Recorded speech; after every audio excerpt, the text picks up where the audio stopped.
Bapak Ibu yang saya muliakan, seperti yang disampaikan dalam undangan, pagi ini tema kita khusus karena terkait dengan peringatan Isra dan Mi'rajnya Nabi besar Muhammad sallallahu alaihi wasallam.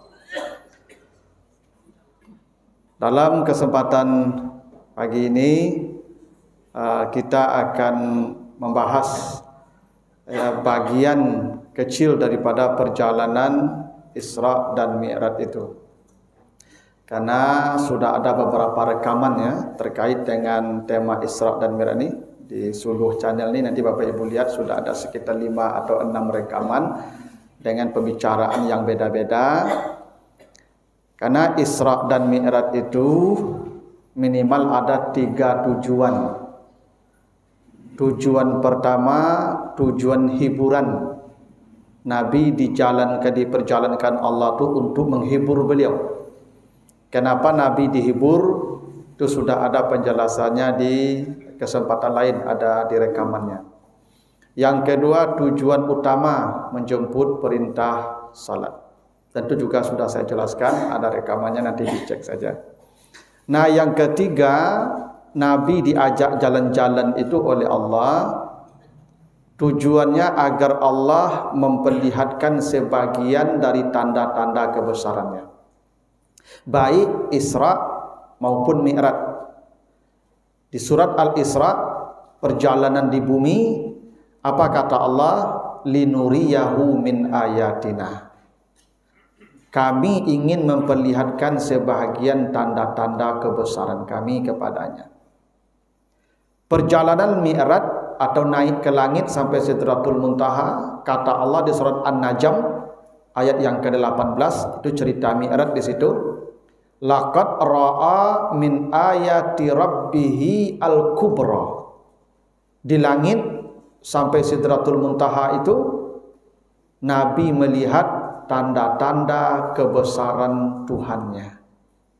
Jadi baik perjalanan Isra maupun perjalanan Mi'raj, dua-duanya sama tujuannya, agar Allah memperlihatkan tanda-tanda kebesarannya baik di bumi maupun di langit. Nah, ini yang akan kita bahas dalam pagi ini, dan itu pun tidak yakin saya akan tuntas. Karena begitu banyaknya tamsilan-tamsilan atau peristiwa-peristiwa yang diperlihatkan ke Nabi, mulai daripada start dari Makkah sampai nanti balik lagi ke Makkah. Tapi perjalanan itu rinciannya mulai dari Masjid Haram ke Masjid Aqsa sampai ke langit Sidratul Muntaha, turun lagi ke bawah sampai lagi ke Makkah. Saya sudah mengumpulkan sumber-sumber yang kuat dan saya sudah menuliskannya dalam sebuah buku yang saya beri judul Kisah Isra dan Mi'raj Nabi Muhammad sallallahu alaihi wasallam. Kalau Bapak Ibu ingin baca rinciannya nanti saya titip nanti ke Pak Pengurus satu. Nanti kalau ada yang mengkopi-kopi silakan. Kalau ada yang asli nanti boleh saya bawakan, nanti Bapak Ibu ganti saja ongkos cetaknya. Karena kalau saya jelaskan rinciannya tidak akan cukup waktu kita, ya 1 jam, setengah jam apalagi. Ya, pernah saya menjelaskan ini diminta khusus oleh jamaah untuk menjelaskan rincian perjalanan itu dari awal sampai akhir. Itu menghabiskan 4 pertemuan. 4 pertemuan itu 4 jam kurang lebih. Nah, jadi tidak cukup waktu kita. Tapi minimal ini jadi pembuka, jadi stimulus Bapak Ibu untuk membaca detail perjalanan itu. Karena ini sudah banyak dijelaskan dalam buku-buku, dalam karya-karya tulis para ulama. Nah, begini Bapak Ibu, Isra dan Mi'raj, nah itu kan mulainya dari Masjidil Haram ya. Allazi asra bi'abdihi lailan minal masjidil haram. Jadi Nabi itu berjalannya dari Masjidil Haram. Bapak Ibu, pada malam Nabi diperjalankan Allah itu, begitu disebutkan dalam riwayat-riwayat yang sahih, Nabi itu tidur di Masjid Haram bersama 2 paman beliau, Hamzah dan Ja'far. Jadi Nabi itu tidur di antara 2 paman beliau ini, Hamzah dan Ja'far. Karena di tahun itu sesaat menjelang Isra dan Mi'raj itu Abu Talib meninggal dunia. baru kemudian Khadijah. Itu kenapa ketika dua orang ini meninggal dunia, dada Nabi sesak. Alam nasrah laka sadrak itu turun sebelum Isra dan Mi'raj. Kami akan melapangkan dadamu Muhammad, karena dada Nabi sesak dengan matinya dua orang ini. Pertama Abu Talib yang membela Nabi secara fisik, yang kedua Khadijah yang membacking Nabi secara materi dan fisikis. Dua-duanya mati. Ketika Abu Talib mati, tekanan orang Quraisy itu menjadi-jadi. Karena selama ini Abu Talib disegani. Tak ada yang berani mengganggu Nabi. Begitu Abu Talib meninggal dunia, itu gangguan semakin meningkat ke Nabi. Maka Nabi dikawal terus oleh dua orang pamannya, Hamzah dan Ja'far. Hingga Nabi tidur pun dikawal oleh dua pamannya ini, Hamzah dan Ja'far. Nah, di tengah malam, itu kenapa Isra dan Mi'raj itu lailan, bukan al-lail. Bukan lailatu, karena malam tu ada al-lail, ada lailatu, ada lailan. Semuanya malam tapi maknanya tak sama. Kalau al-lail mulai dari setelah Isya sampai subuh, tu al-lail. Tu makanya salat malam kumil laila. Kapan salat malam? Dari mulai Isya sampai subuh. Kalau lailatu mulai maghrib sampai subuh. Tu makanya halal makan minum itu di malam Ramadan, lailata uhilla lakum lailatas siyam. Dari maghrib sampai subuh tu. Kalau lailan di penghujung malam. Jadi Nabi Muhammad tu diajak berjalan itu, diangkat dari Masjid Haram tu di tengah malam, dan dua orang ini sudah tidur lelap. Kalau sanjo diangkat jago dengan dua ko pe pacian mereka. Enak.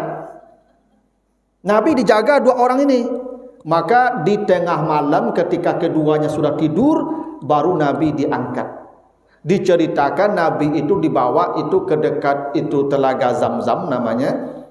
Dulu kan tak seperti sekarang. Zam-Zam dulu terbuka saja, sekarang kan sudah dibeton ya.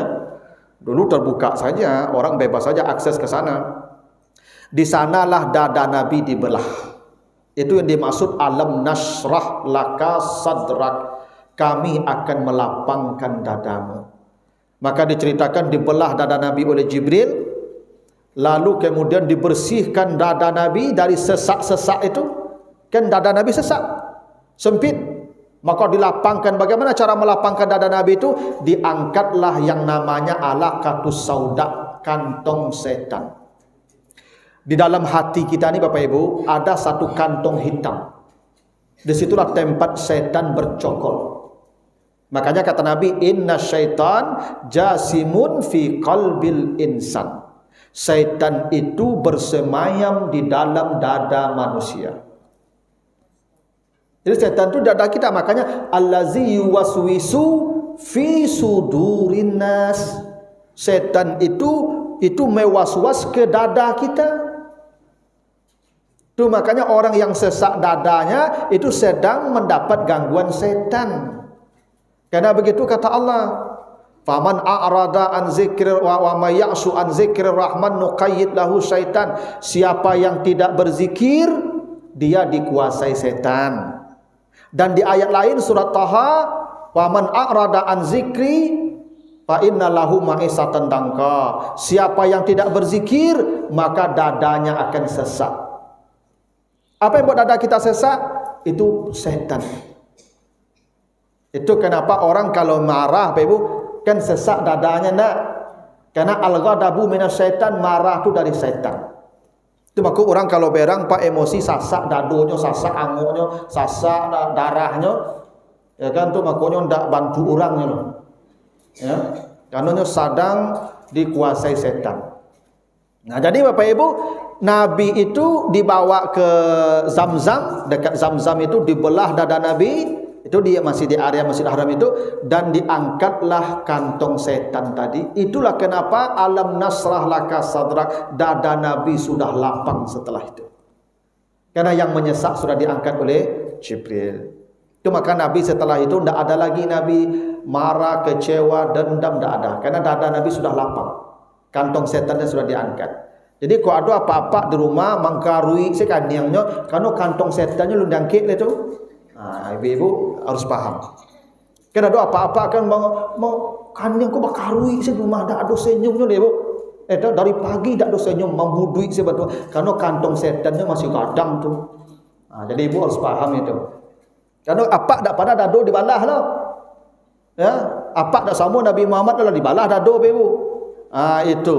Nah, setelah itu dibersihkan, lalu kemudian dipertautkan kembali bagaimana caranya itu malaikat yang bekerja, wallahu alam, dan jelas tak ada bekasnya, canggih. Entah apa alat dipakai Jibril untuk membelah dada Nabi. Yang penting selesai sudah, dada Nabi sudah lapang. Barulah dia diajak menghadap Allah, mulai jalan-jalan. Bapak Ibu, apa maknanya itu? Tidak boleh menghadap Allah dengan dada sempit. Kalau ingin menghadap Allah harus dengan dada yang lapang. Itu kenapa Bapak Ibu kalau mati tidak boleh kembali kalau jiwanya tidak tenang. Ya ayyatuhan nafsul mutmainnah irji'i ila rabbiki radiyatan mardiyah. Kalau jiwamu sudah tenang, engkau sudah reda, hatimu sudah lapang, kembalilah menghadap Tuhanmu. Makanya Bapak Ibu tidak boleh mati membawa dosa, tidak memaafkan orang, tidak boleh mati. Karena Bapak Ibu jiwanya tidak tenang, dadanya tidak lapang. Kalau mau mati, habiskan persoalan dengan manusia. Istighfar kepada Allah, lapangkan dada kita, tenangkan jiwa kita, barulah kita boleh datang menghadap Allah. Itu rahasianya kenapa dada Nabi dibelah dulu. Sesak-sesak di hati Nabi dicampakkan dulu, karena beliau akan menghadap Allah. Menghadap Allah harus dengan jiwa yang tenang. Itu kenapa Bapak Ibu sebelum salat berwudu dulu, karena wudu itu menenangkan hati kita. Karena wudu itu membuang kotoran setan, karena setan diciptakan dari api. Membuang setan itu basuh pakai air.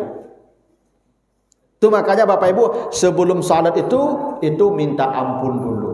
Makanya doanya itu Allahumma ja'alni minat tawwabin wa ja'alni minal mutatahhirin. Itu kelapangan hati. Ya. Itu rahasianya Bapak Ibu.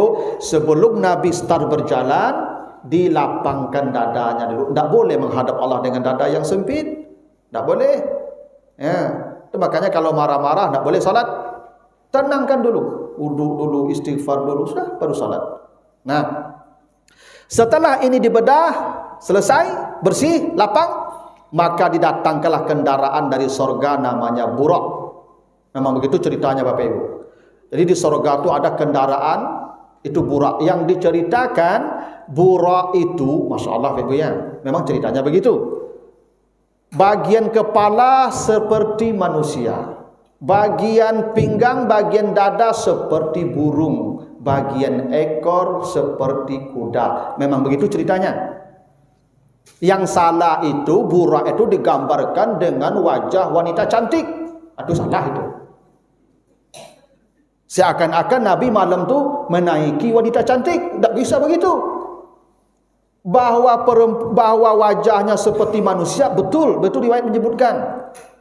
Yang tengahnya seperti kuda, betul, seperti burung bersayap, dan belakangnya seperti kuda. Burak itu diceritakan dia melompat, sekali lompat itu sejauh mata memandang. Kalau dia mendaki, maka kakinya panjang. Kalau dia menurun, tangannya panjang. Karena Nabi selalu datar di atas punggungnya. Jadi Nabi tak pernah tertumui pada kau lebih, tak pernah tercegik pada kau lebih. Karena kalau mendaki, kakinya panjang. Kalau menurun, tangannya panjang. Hingga Nabi datar selalu berada di atas Burak. Burak itu Bapak Ibu, itu bahasa Arab itu. Burak itu artinya kilik. Itu makanya barkun, yakadul barku, yaktafu absarahum, gitu ya. Jadi kendaraan Nabi itu, terlepas orang berbeda soal formatnya, bentuknya, tapi kendaraan Nabi itu Burak itu kilat. Kendaraan Nabi itu kilat. Yang pasti Burak kilat. Bapak Ibu, Kilat itu kecepatannya dalam ilmu fisika ya. Daya jelajah kilat atau cahaya itu 3 kali 10 pangkat 8 meter per detik. Artinya 1 detik cahaya dia mencapai jarak 300.000 kilometer. Itulah kendaraan Nabi. Jadi wajar kalau Nabi ke Palestina itu tidak sampai 1 detik. Karena 1 detik burak itu kecepatannya 300.000 kilo kilat. Ya makanya subhanallah, subhanallazi asra bi'abdi. Karena ini kejadian menakjubkan. Jadi jangan dikira Palestina Makkah itu sampai pula sekedar indah, kurang sedetik sudah sampai.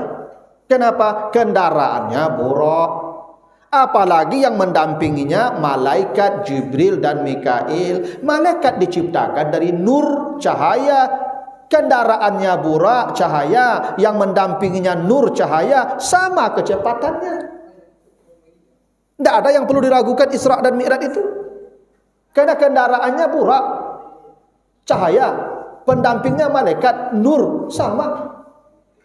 Nah, makanya Bapak Ibu jangan mengukur peristiwa Isra Mi'raj itu dengan akal dan logika kita, karena ini peristiwa yang tidak akan masuk akal. Karena itu dimulai dengan subhanallah. Maka burak ini didatangkan dari sorga.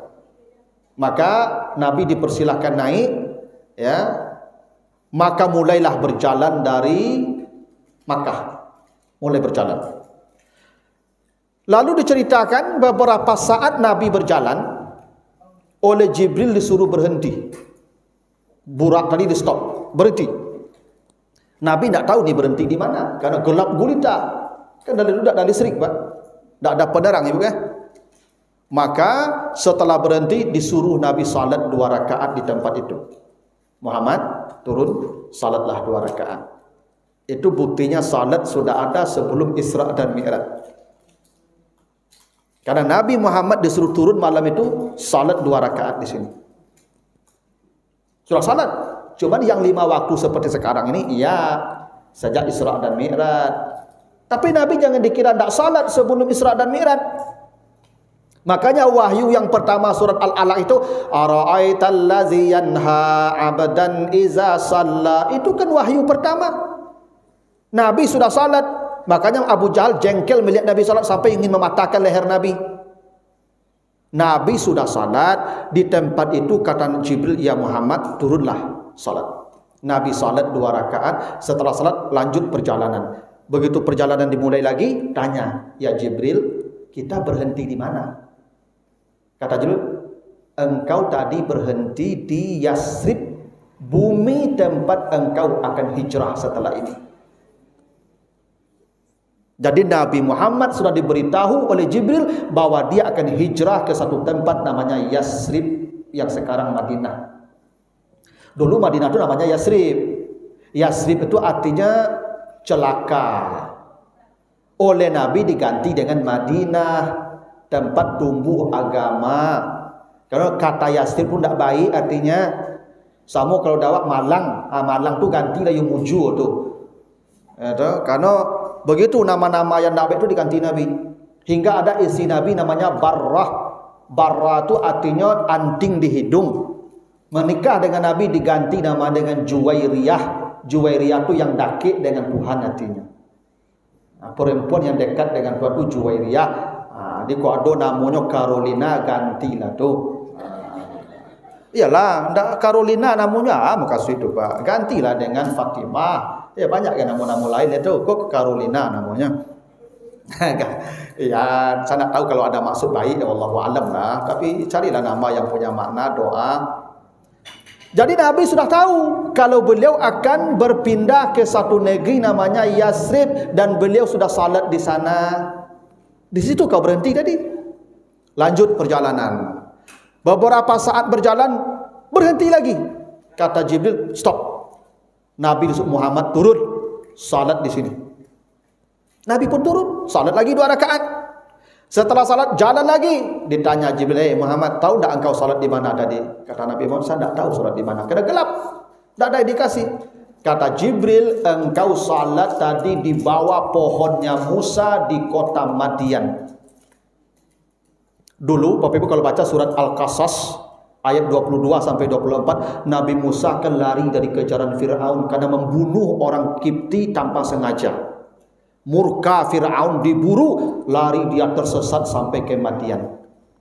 Sampai di Madian, nampaklah orang-orang sedang antri mengambil air minum. Di belakangnya ada 2 orang gadis, begitu ya. Tanyalah gadis tadi, apa urusan kalian kok antri sama laki-laki yang banyak? Bapak kami sudah tua, ternak kami butuh minum, tidak ada yang bisa membantu, saya punya laki-laki saudara, maka kami antri mengambil air minum. Maka Musa ambil batu besar, diangkat oleh Musa batu besar, diambil jerigennya itu, embernya itu, diangkutkan air untuk perempuan tadi. Setelah diangkutkan, diminumkan ke ternaknya, 2 orang perempuan pulanglah ke rumahnya. Berceritalah ke bapaknya, ada seorang pemuda menolong kami. Maka begitu Nabi Musa selesai menolong perempuan tadi, Nabi Musa duduk di bawah pohon. Di bawah pohon itu dia berdoa, Rabbi inni lima anzalta ilayya min khairin fakir. Ya Allah, beri saya pertolonganmu ya Allah. Saya tersesat di negeri yang tidak ada keluarga, saya tidak bawa uang, saya tidak bawa bekal, saya tidak ada siapa-siapa. Tolong saya ya Allah. Rabbi inni lima anzalta ilayya min khairin fakir. Begitu Nabi Musa berdoa, Bapak Ibu, selesai duduk di bawah pohon tadi, datang 2 perempuan tadi, salah satunya disuruh ayahnya. Kata ayahnya ke wanita gadis tadi, pejapuinya lah, bawanya ke rumah. Sampai perempuan di bawah pohon tadi, ayah saya ingin bertemu Anda. Dibawalah ke rumah. Sampai di rumah, dia pergi ke rajo, engkau bekerjalah dengan saya, engkau tinggallah di rumah saya, dan saya nikahkan engkau dengan anak gadis saya. Ikut doa untuk jomblo. Untuk apa-apa jadi kau doanya, ikut tambah ikut. Iya, kalau boleh ibu dah pahala, ya toh. Jadi doaku untuk para jomblo yang susah dapat jodoh, baca doa tu. Rabbi inni lima anzalta ilayya min khairin fakir. Nanti baca Al-Qasas 24. Tolong para jomblo catat ayat ni ya. Al-Qasas 24. Kau ndak yo bosobok elo baca kau lain. Yang alun ada karajo, alun ada orang rumah baca kau. Nabi Musa karajo ndak ada, rumah ndak ada keluarga, dia baca doa ko pe ibu. Dapat karajo. Dapat tempat tinggal. Dapat orang rumah, langkuk dek cik doa. Lah, ambo telah ambil tahu doa ko ibu.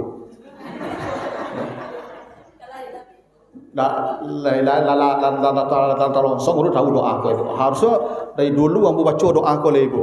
Ya toh. Aku ambo getau kena muda-muda kah. Tolong doa aku baca tiap hari ya. Al-Qasas 24. Ibu je ni kalau baca lah beko. Kalau ibu yang jando dah baca kalau. Ya toh. Baca lah. Yang ibu-ibu yang jando baca kok. Ya kan? Itu dapat beko dokter spesialis kok.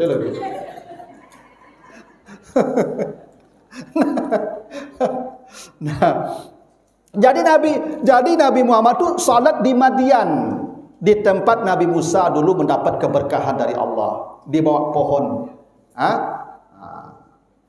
Jadi ini dasarnya Bapak Ibu, kita disuruh salat di tempat-tempat yang di situ ada syiar agama Allah.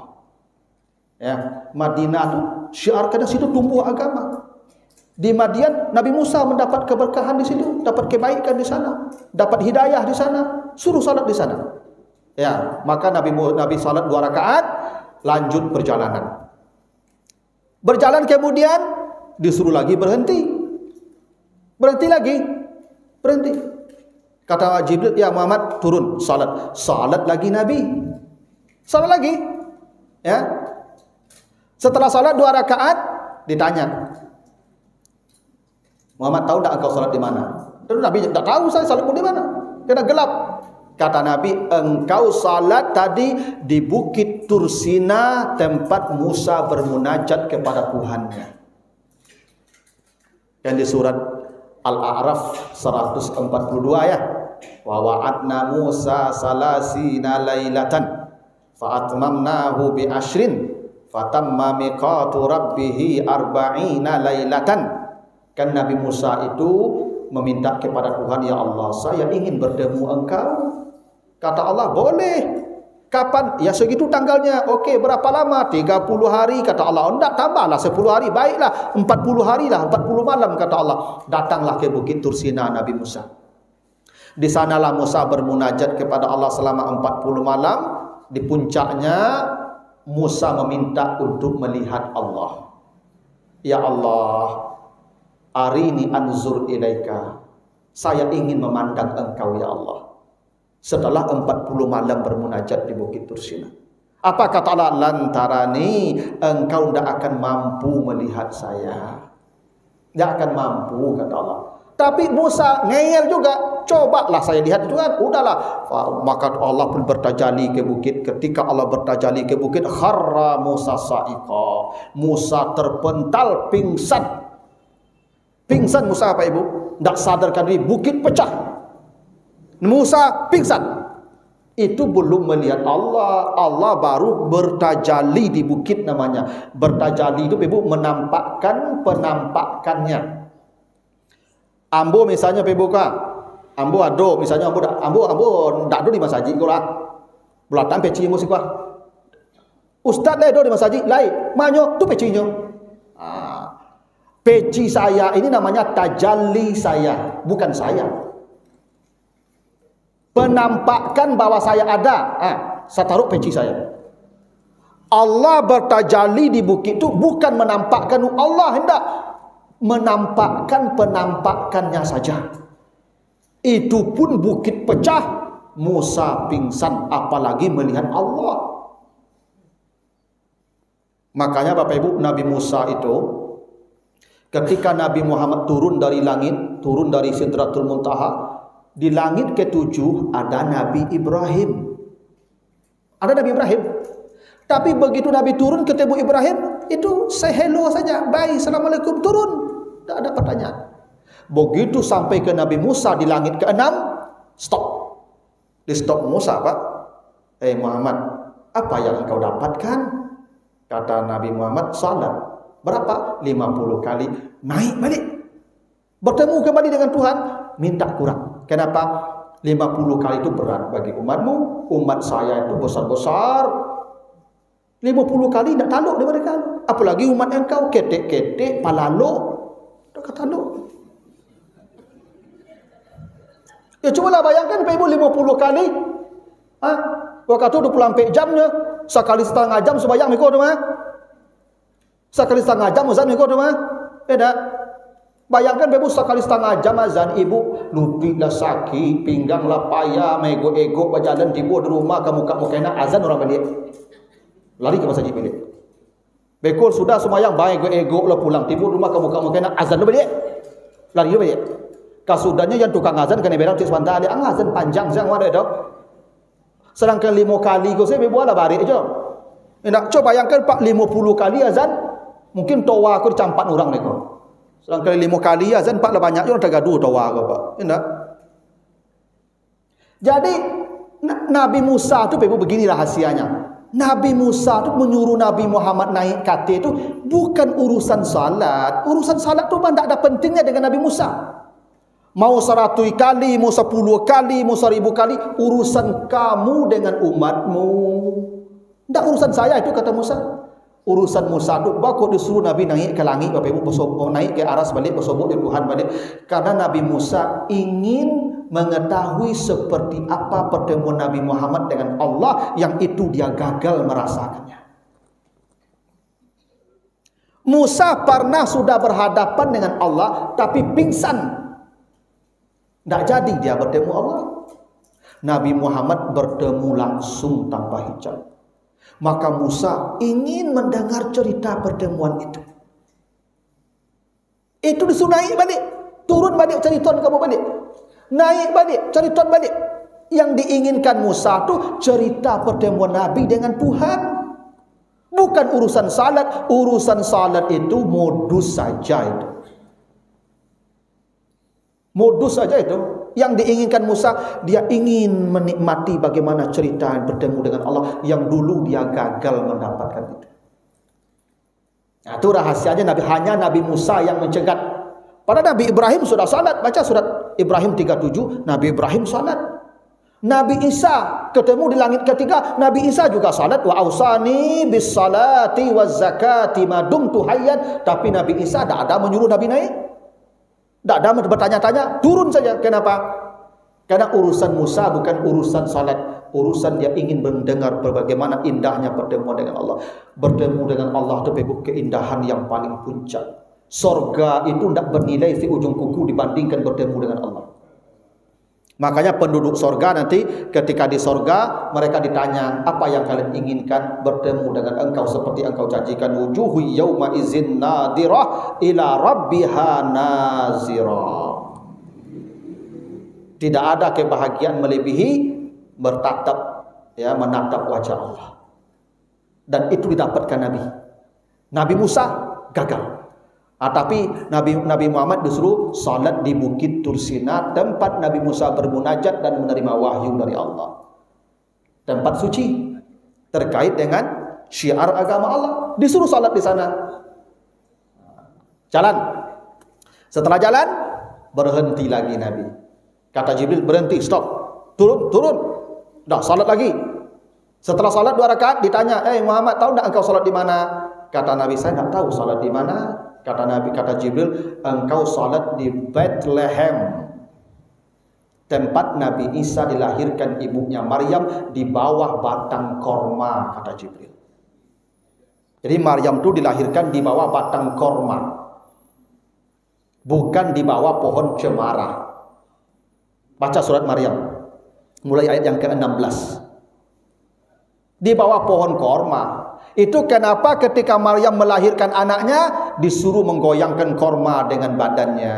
Huzi, goyangkan itu pohon korma, tusakit alaiki rutaban janiyah. Jadi turunlah buah korma yang kering.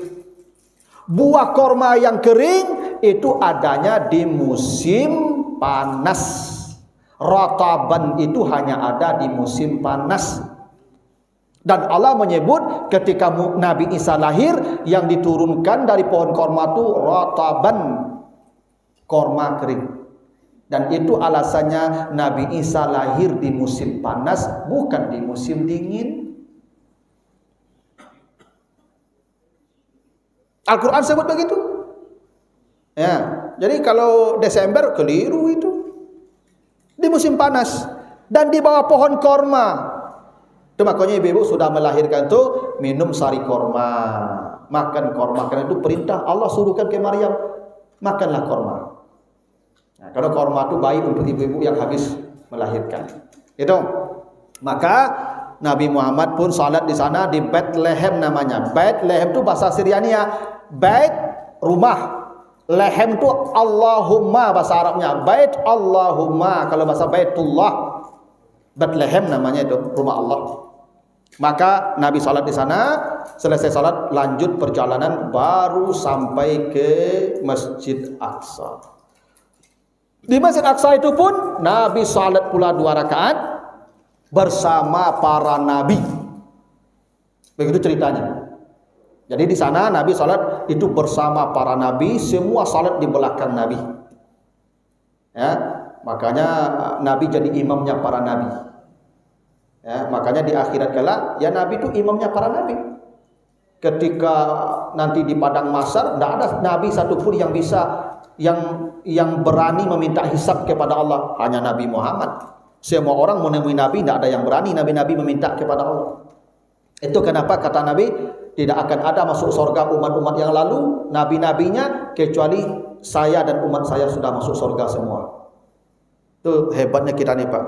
Idui kudian, umur pendek, amal sakete, mati capek, masuk surga paling dulu Pak. Umat lalu, umat Nabi Nuh, umur panjang 1000 tahun, amal banyak, ya tak?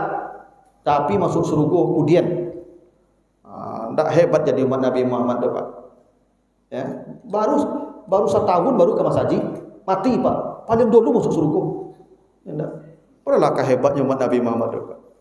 Nah, begitu selesai salat di Baitul Maqdis, maka disuguhkan minuman. Ada minuman madu, ada minuman susu, ada minuman khamar. Nabi meminum susu. Kata Jibril, engkau mengambil yang terbaik. Karena susu itu minuman yang terbaik. Ya, kalau engkau mengambil madu, umatmu akan apa dengan dunia. Kalau engkau minum khamar, umatmu lupa dengan dunia. Umatmu akan mabuk-mabuk, akan apa namanya itu, tidak akan peduli dengan aturan Allah. Maka ini yang terbaik. Engkau ambil susu, dah minum. Nah, itu sampai di Baitul Maqdis. Dari perjalanan Makkah ke Baitul Maqdis, Ibu, banyak tamsilan kejadian yang diperlihatkan ke Nabi. Itu baru pemberhentian-pemberhentian, tapi antara pemberhentian-pemberhentian itu ada lagi peristiwa tamsil kejadian yang diperlihatkan ke Nabi, dan itu rinciannya sangat banyak dan panjang. Nah, al-ayat tadi kalau kita rinci mungkin jam 10 pagi yuk sudah buka macam sampai segitu lah dulu. Nanti kalau ada waktu balik awak lanjutkanlah ceritanya.